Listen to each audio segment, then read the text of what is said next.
Assalomu alaykum, hurmatli tomoshabinlar, aziz kanalimiz obunachilari.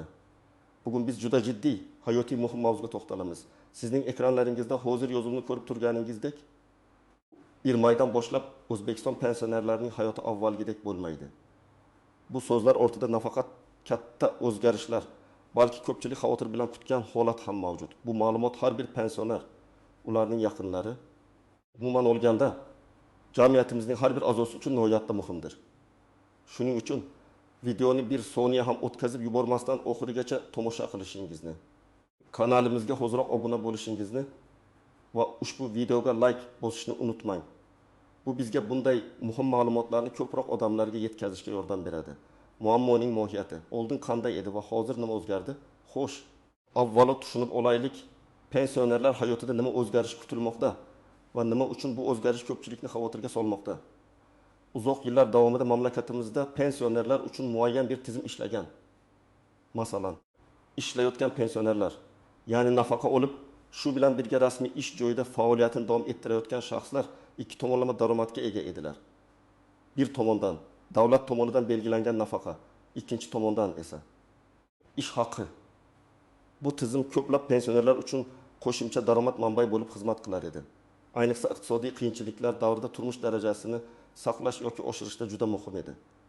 O'sha paytda qonunchilikka ko'ra ishlayotgan pensionerlarning nafaqalari ham ma'lum muddatda, odatda yillik inflyatsiya darajasini qoplash maqsadida yoki davlat tomonidan belgilangan umumiy oshirishlar doirasida indeksatsiyalanar edi.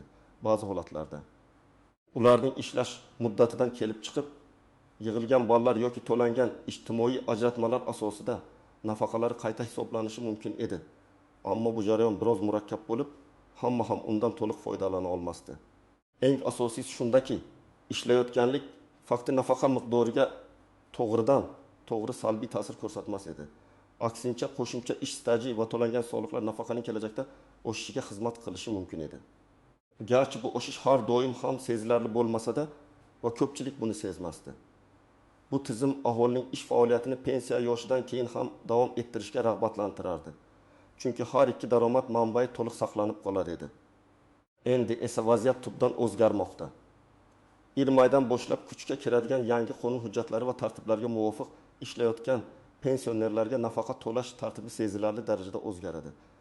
Asosiy o'zgarish shundaki, nafaqa yoshiga yetgan va nafaqa oluvchi, ammo o'z mehnat faoliyatini davom ettirayotgan fuqarolarning nafaqalari endilikda ma'lum bir shartlar asosida to'lanishi ko'zda tutilgan. Bu degani, endi shunchaki ishlayotganlik fakti nafaqaning to'liq miqdorda olinishiga kafolat bermasligi mumkin. Yangi mexanizm ishlayotgan pensionerlarning umumiy daromadlari, ya'ni ish haqi va nafaqa miqdorini, shuningdek, ularning ijtimoiy holatini tahlil qilishni nazarda tutadi.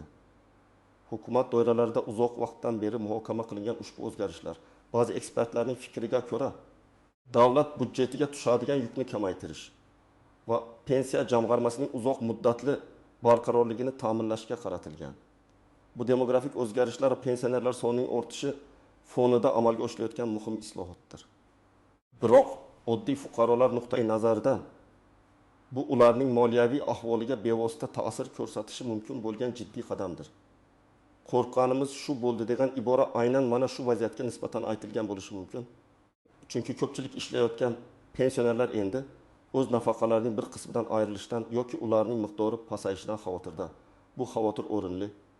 Chunki ko'plab keksa yoshdagi fuqarolar nafaqa va ish haqini birlashtirib farzandlarga yordam berishadi, nevaralarining ta'lim to'lovlarini qoplashadi yoki o'z sog'liklari uchun dori-darmon xarid qilishadi. Ularning moliyaviy barqarorligi sezilarli darajada buzilishi mumkin. Shuni ta'kidlash joizki, bu o'zgarish faqatgina nafaqaga chiqqandan keyin ham ishlashni davom ettirayotgan fuqarolarga tegishli. Ishlamaydigan.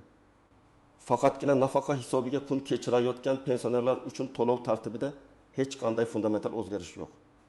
Ular avvalgidek nafaqalarini olishda davom etadilar va ularning nafaqalari belgilangan tartibda inflyatsiya darajasi inobatga olingan holda indeksatsiyalanadi. Keling, bu o'zgarishlarni yanada chuqurroq tahlil qilaylik va kimga qanday ta'sir qilishini ko'rib chiqaylik. Birinchi asosiy qism, nima bilishingiz kerak? Kim xavotirlanishi kerak va kim xavotirlanmasligi kerak? Yangi qoidalarning asosiy mohiyati shundaki, ishlayotgan pensionerlarning nafaqalarini hisoblash va to'lash tizimida yangi mezonlar joriy etiladi. Aniqroq aytadigan bo'lsak, endi nafaqa oluvchi va shu bilan birga rasmiy ish joyida mehnat faoliyatini davom ettirayotgan shaxslarga nafaqa to'lanishi ularning ish haqi miqdoriga bog'liq bo'ladi.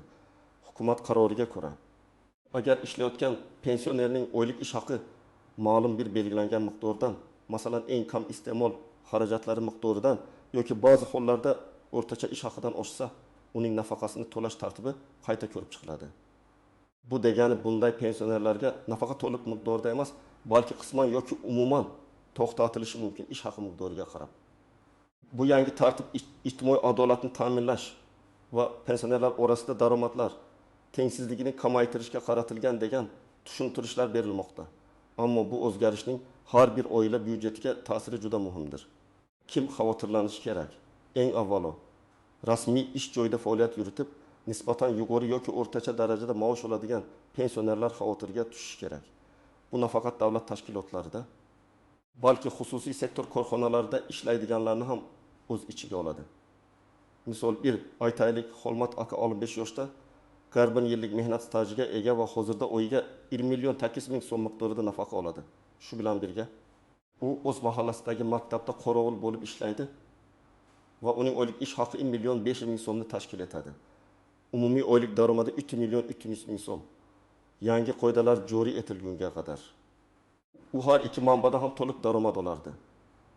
Endilikda agar yangi qonunchilikda belgilangan eng kam iste'mol xarajatlari chegarasi aytaylik 800 ming so'm deb belgilangan bo'lsa va Xolmat akaning ish haqi bu chegaradan sezilarli darajada yuqori bo'lsa, uning nafaqasidan ma'lum 1% ushlab qolinishi yoki hatto to'xtatilishi mumkin. Ya'ni agar qoida shunday bo'lsa, agar ish haqi eng kam iste'mol xarajatlarining 2 baravaridan oshsa, masalan, 1 million 600 ming so'm nafaqa to'lanmaydi.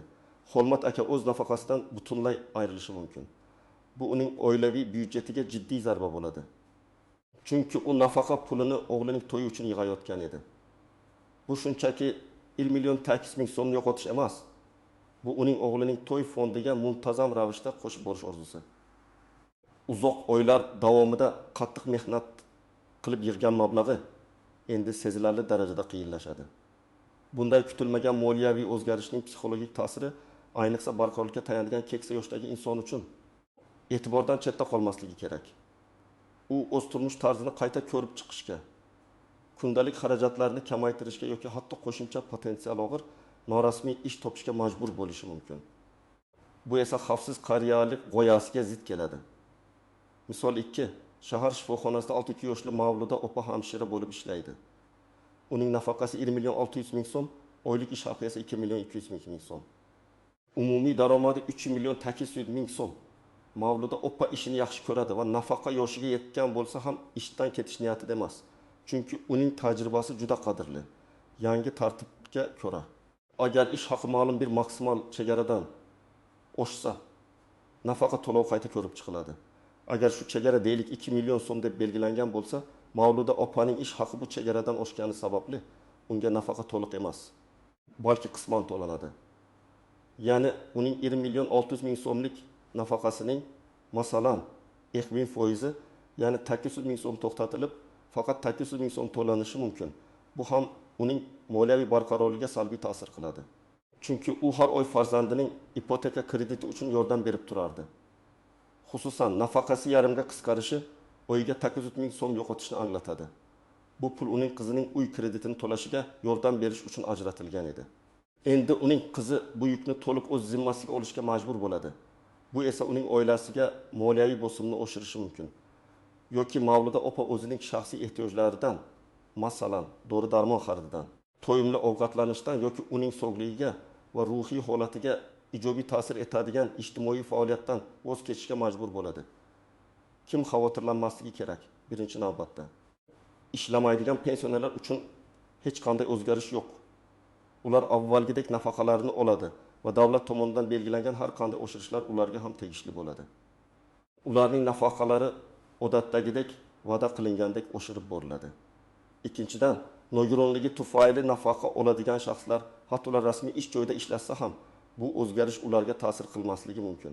Odatda nogironlik nafaqalari ijtimoiy himoya chorasi sifatida alohida tartibda ko'rib chiqiladi va mehnat faoliyati ularning nafaqasining miqdoriga yoki to'lanishiga ta'sir qilmasligi mumkin. Biroq bu har bir holatda alohida tushuntirilishi kerak va aniq qonun hujjatlariga qarab tushunish lozim.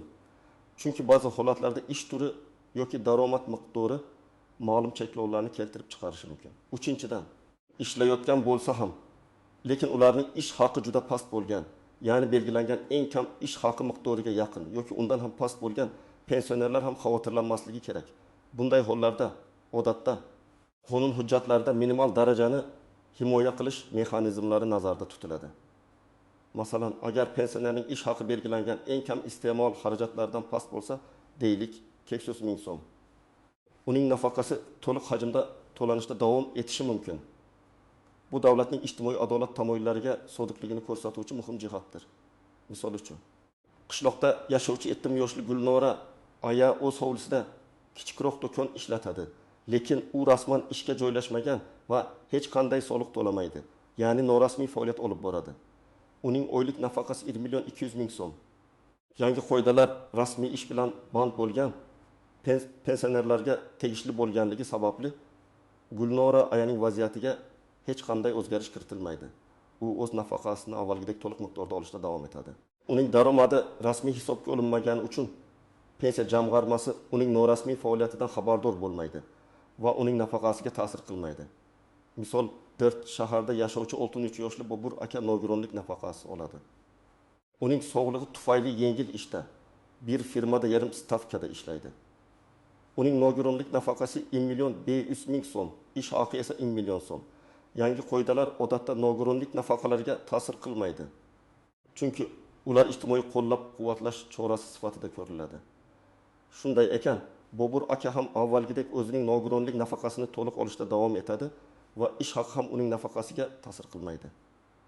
Bu qoida nogironligi bor fuqarolarning mehnatga layoqatli qismini ijtimoiy hayotga qaytarish, ularning o'ziga bo'lgan ishonchini oshirish va moliyaviy mustaqilligini ta'minlashga qaratilgan siyosatning bir qismi hisoblanadi. Bu davlatning ijtimoiy himoya mexanizmlari qanchalik muhim ekanligini ko'rsatadi.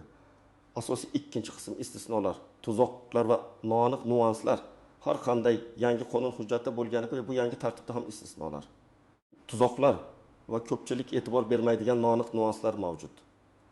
Aynan shularni bilish sizni moliyaviy yo'qotishlardan himoya qilishi mumkin, shuningdek huquqlaringizni to'liq himoya qilishga imkon beradi. Birinchidan, rasmiy ish joyi tushunchasining aniqligi. Yangi qoidalar aynan rasmiy ish joyida mehnat shartnomasi asosida ishlayotgan shaxslarga taalluqlidir. Agar siz norasmiy ravishda, masalan, o'z hovlingizda kichik biznes bilan shug'ullanayotgan bo'lsangiz yoki qo'shnilarning ishi bilan shug'ullanib, undan ozgina daromad olayotgan bo'lsangiz, lekin rasmiy jihatdan hech qayerda ishga joylashmagan bo'lsangiz, bu o'zgarishlar sizga ta'sir qilmaydi. Biroq shuni unutmang, har qanday norasmiy daromadlar qonun oldida yashirilgan daromad hisoblanishi mumkin va bu boshqa turdagi muammolarni keltirib chiqarishi mumkin. Masalan, soliq idoralari tomonidan. Asosan yangi qoidalar rasmiy bandlik tushunchasiga asoslanadi. Bu pensiya jamg'armasining sizning ish joyingizdan kelgan ma'lumotlarga qanchalik tez va qanday formatda kirishi bilan bog'liq. Ba'zi pensionerlar, masalan, oilaviy korxonalarda ishlashlari va shunga qaramay rasmiy jihatdan ro'yxatdan o'tgan bo'lishlari mumkin. Ular uchun bu qoidalar umumiy tarzda amal qiladi. Shuningdek, masofaviy ishlash, freelance bilan shug'ullanadigan, lekin rasmiy shartnoma asosida, masalan, fuqarolik huquqiy shartnomalar bo'yicha daromad oladigan pensionerlar ham ushbu qoidalar doirasiga tushishi mumkin. Bu holatda ularning daromadlari va shartnomalarining xususiyatlari pensiya jamg'armasi tomonidan diqqat bilan o'rganiladi. Ikkinchidan, ish haqi hisoblash metodikasidagi farqlar. Ko'pgina korxonalarda ish haqi nafaqat sof oylik maoshdan iborat bo'ladi, balki mukofotlar, ustamalar, qo'shimcha to'lovlar, moddiy yordam va boshqa imtiyozlar ham bo'lishi mumkin. Yangi qoidalarda ushbu barcha to'lovlarning nafaqaga ta'sirini aniqlashda qaysi daromadlar hisobga olinishi aniq belgilanishi kerak. Agar faqat asosiy ish haqi hisobga olinsa, bu ba'zi pensionerlarning nafaqasini saqlab qolishiga yordam berishi mumkin.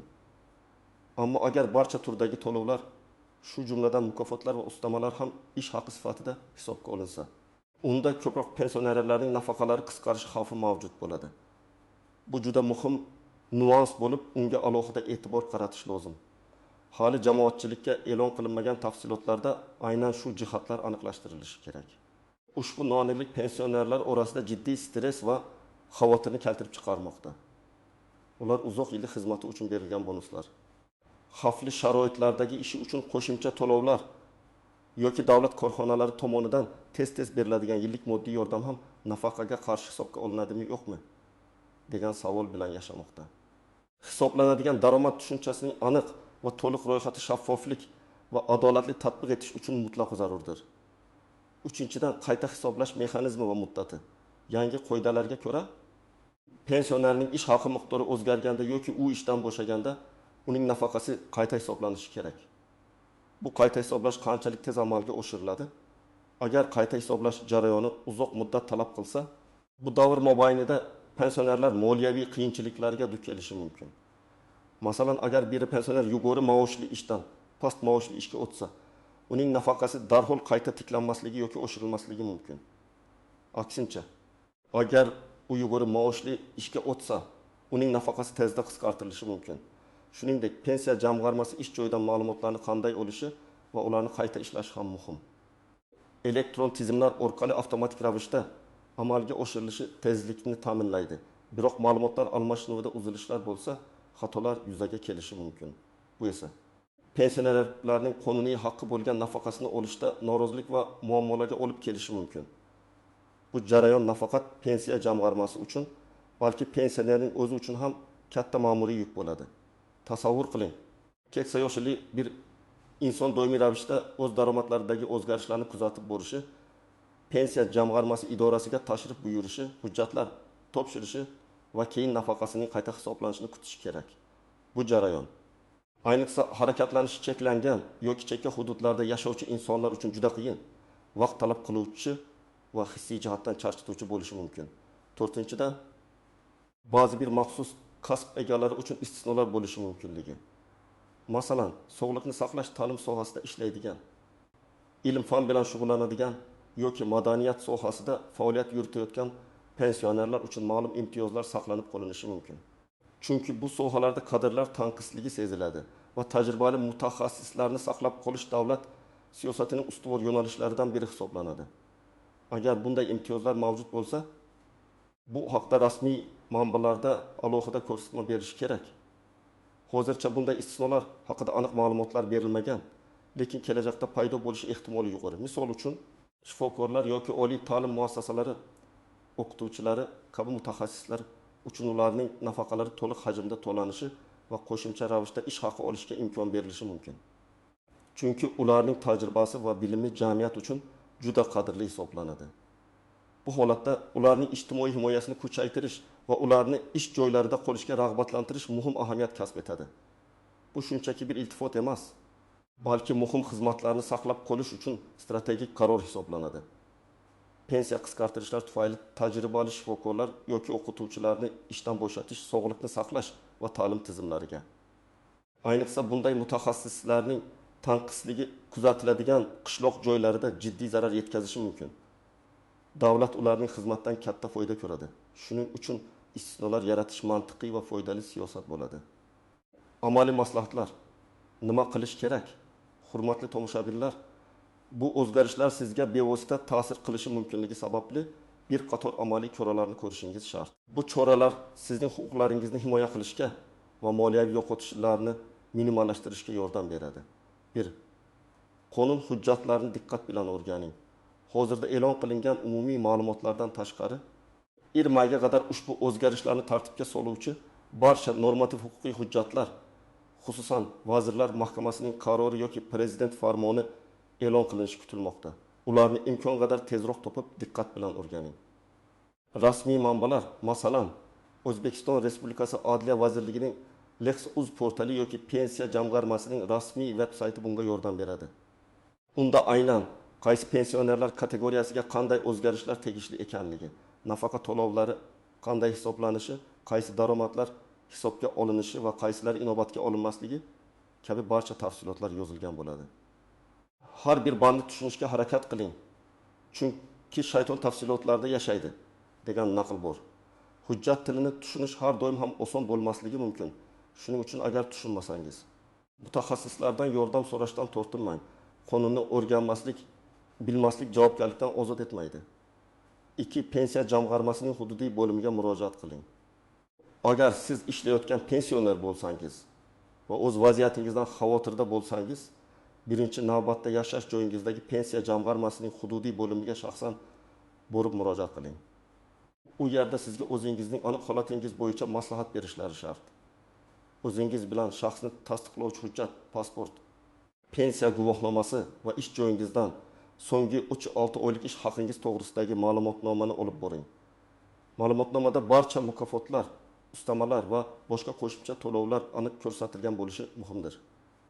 U yerda sizga nafaqangiz qanday hisoblanishi, qanday o'zgarishlar kutilayotgani va sizning holatingizda qanday harakat qilish kerakligi haqida aniq tushuntirish berishadi. Agarda siz murojaat qilganingizda xodimlar tushuntirish berishdan bosh tortsa yoki noto'g'ri ma'lumot bersa, ularning rahbariga murojaat qiling yoki yozma ariza bilan murojaat qilib, qonuniy javob talab qiling. Bu sizning qonuniy huquqingiz. 30. Ish beruvchingiz bilan bog'laning. Ish joyingizdagi kadrlar bo'limi yoki buxgalteriya bo'limi bilan bog'lanib, ular yangi qonun hujjatlari bo'yicha qanday choralar ko'rayotganini aniqlang. Ular pensiya jamg'armasiga ma'lumotlarni qanday taqdim etishlari, ish haqi hisob-kitoblarda qanday o'zgarishlar bo'lishi mumkinligi haqida ma'lumotga ega bo'lishlari kerak. Ba'zi ish beruvchilar o'z xodimlarini himoya qilish uchun ma'lum bir choralar ko'rishlari mumkin. Masalan, ish haqi tarkibini qayta ko'rib chiqish orqali qonuniy doirada. Albatta, bu har doim ham mumkin bo'lmasligi mumkin. Lekin so'rashning hech qanday yomon joyi yo'q. Shuningdek, ulardan ish haqingiz va boshqa barcha to'lovlar haqida so'nggi ma'lumotlarni so'rab oling. Bu hujjatlar sizga pensiya jamg'armasida maslahat olishda yordam beradi va sizning moliyaviy vaziyatingizni aniq baholash imkonini beradi. 4. Huquqiy maslahat oling. Agar vaziyat murakkab bo'lsa yoki sizga berilgan tushuntirishlar qoniqarli bo'lmasa, malakali yurist yoki pensiya masalalari bo'yicha mutaxassisdan huquqiy maslahat olishingiz mumkin. Ba'zi nodavlat tashkilotlar yoki yuridik firmalar pensionerlarga bepul yoki arzon narxda maslahat xizmatlarini taklif qiladi. Bu sizga o'z huquqlaringizni to'liq tushunishga va kerak bo'lsa, ularni himoya qilish uchun sudga murojaat qilish imkoniyatini ko'rib chiqishga yordam beradi. Har bir pensionerning vaziyati o'ziga xos bo'lishi mumkin. Shuning uchun shaxsiy maslahat olish eng to'g'ri yo'l hisoblanadi. Huquqshunos sizga qonun hujjatlarining nozik joylarini tushuntirib berishi, shuningdek, shaxsiy holatingizdan kelib chiqib harakat rejasini ishlab chiqishda yordam berishi mumkin. 5. Moliyaviy rejalaringizni qayta ko'rib chiqing. Agar sizning nafaqangizda sezilarli o'zgarishlar kutilayotgan bo'lsa, moliyaviy rejalaringizni qayta ko'rib chiqishingiz kerak. Oylik xarajatlaringizni tahlil qiling. Ortiqcha sarflarni qisqartirish yo'llarini izlang. Masalan, keraksiz obunalarni bekor qilish, kamroq tashqi ovqatlanish, jamoat transportidan foydalanish kabi oddiy choralar ham ba'zi tejamkorlikni keltirishi mumkin. Agar iloji bo'lsa, oilangiz bilan vaziyatni muhokama qiling va ularning yordamini so'rang. Bu qiyin davrda har bir tiyin muhim bo'lishi mumkin. Ba'zi pensionerlar qo'shimcha daromad manbalarini izlashga majbur bo'lishlari mumkin. Masalan, kichikroq norasmiy ishlarni topish orqali. Lekin bunday faoliyatda ham ehtiyot bo'lish, qonuniy masalalarni inobatga olish zarur. Ya'ni soliq masalalarini e'tibordan chetda qoldirmaslik kerak. Oltin tinchlaning va sabr qiling. Har qanday katta o'zgarishlar dastlab chalkashlik va xavotirga sabab bo'ladi. Ammo vahimaga tushishga hojat yo'q. Barcha savollaringizga javob topish va to'g'ri harakat qilish uchun yetarli ma'lumotni to'plashga harakat qiling. Davlat har doim o'z fuqarolarini, ayniqsa keksa yoshdagi fuqarolarni himoya qilishga intiladi. Yangi tizimning joriy etilishi ham ehtimol pensiya tizimining barqarorligini ta'minlashga qaratilgan bo'lsa kerak. Shunday ekan, barcha tafsilotlar aniqlashguniga qadar oqilona harakat qiling va barcha imkoniyatlardan foydalangan holda o'z huquqlaringizni himoya qiling. Xulosa va yakuniy chaqiriq aziz do'stlar. Bugungi videoda biz 20 oydan boshlab pensionerlar hayotida kutilayotgan muhim o'zgarishlar haqida batafsil gaplashdik. Tushunishimiz kerakki, bu o'zgarishlar ayniqsa ishlayotgan pensionerlarga ta'sir qiladi va ularning moliyaviy barqarorligiga sezilarli ta'sir ko'rsatishi mumkin. Biz kim xavotirlanishi kerakligini kimga bu o'zgarishlar ta'sir qilmasligini, shuningdek e'tibor berish lozim bo'lgan istisnolar va noaniq nuanslarni ko'rib chiqdik. Eng muhimi, biz sizga amaliy maslahatlar berdik. Qonun hujjatlarini o'rganishdan tortib, pensiya jamg'armasiga murojaat qilish, ish beruvchingiz bilan muloqot qilish, huquqiy maslahat olish va moliyaviy rejalaringizni qayta ko'rib chiqishgacha. Unutmang, ma'lumotga ega bo'lish bu birinchi va eng muhim qadamdir. Vaziyatdan xabardor bo'ling, huquqlaringizni biling va ularni himoya qilish uchun tegishli choralarni ko'ring. O'z salomatligingiz va moliyaviy barqarorligingizga e'tibor qarating. Endi esa sizdan iltimos qilaman. Bu boradagi o'z fikrlaringizni va ushbu mavzu bo'yicha savollaringizni izohlarda yozib qoldiring. Bu boshqa tomoshabinlar uchun ham foydali bo'lishi mumkin va bizga kelgusi videolarda qaysi mavzularni yoritish kerakligini tushunishga yordam beradi. Videoga like bosishni unutmang va agar hali obuna bo'lmagan bo'lsangiz, kanalimizga obuna bo'ling, chunki biz siz uchun doimo eng dolzarb va foydali ma'lumotlarni tayyorlab boramiz. Keyingi videolarda ko'rishguncha o'zingizni ehtiyot qiling.